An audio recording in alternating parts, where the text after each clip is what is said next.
Optimis berlebihan justru bisa menjadi beban. Masa sih? Yuk simak video berikut ini.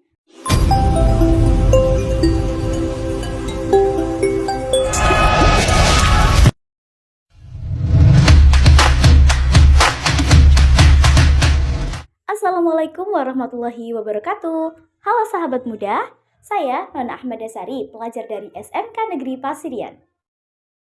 Di zaman sekarang, kita sering melihat di media sosial atau bahkan di lingkungan sekitar kita, hidup seseorang terlihat bahagia, sempurna, dan juga penuh semangat. Setiap saat, bahkan kita dihadapkan oleh motivasi-motivasi yang selalu mengajarkan kita untuk selalu berpikir positif.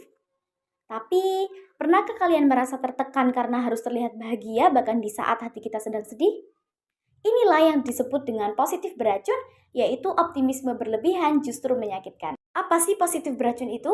Positif beracun adalah sikap di mana kita harus selalu merasa positif dan mengabaikan perasaan negatif kita. Memang optimisme itu penting, namun ada kalanya kita harus mengakui perasaan negatif kita dan memberikan ruang bagi emosi tersebut. Sebagai seorang muslim, kita harus mencari tahu bagaimana cara Islam melihat sebuah optimisme. Islam mengajarkan kita untuk selalu optimis dan juga berharap kepada pertolongan Allah Subhanahu wa taala. Tetapi Islam juga mengajarkan kita untuk selalu jujur kepada diri sendiri dan juga menerima sebuah kenyataan.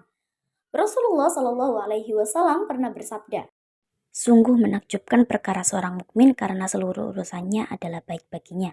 Jika ia mendapatkan kesenangan, ia bersyukur maka itu baik baginya.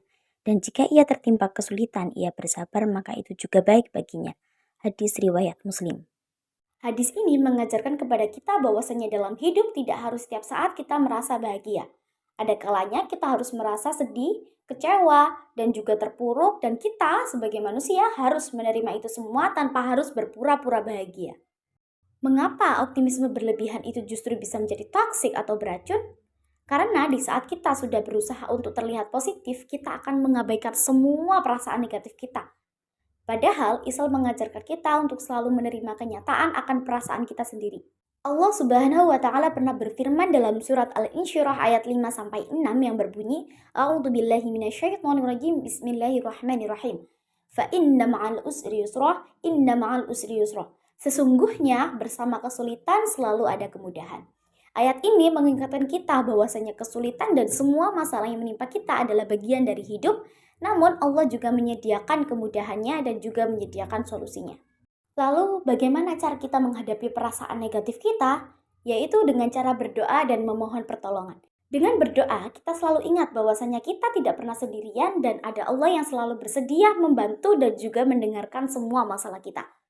Rasulullah Shallallahu Alaihi Wasallam pernah bersabda, "Doa adalah senjata orang beriman, tiang agama dan cahaya langit dan bumi."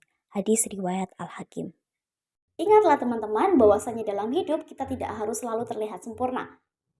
Namun apabila kita menghadapi sebuah masalah, kita juga harus berdoa, bertawakal, berusaha, dan juga yakin bahwasanya Allah selalu bersama kita. Pada dasarnya, optimisme itu penting. Namun apabila berlebihan juga akan menjadi sebuah beban yang akan menyakiti kita sendiri. Jadikanlah media sosial sebagai tempat untuk kita memperoleh kebaikan dan juga menciptakan kenangan bermakna, bukan untuk terlihat sempurna. Terima kasih. Wassalamualaikum warahmatullahi wabarakatuh.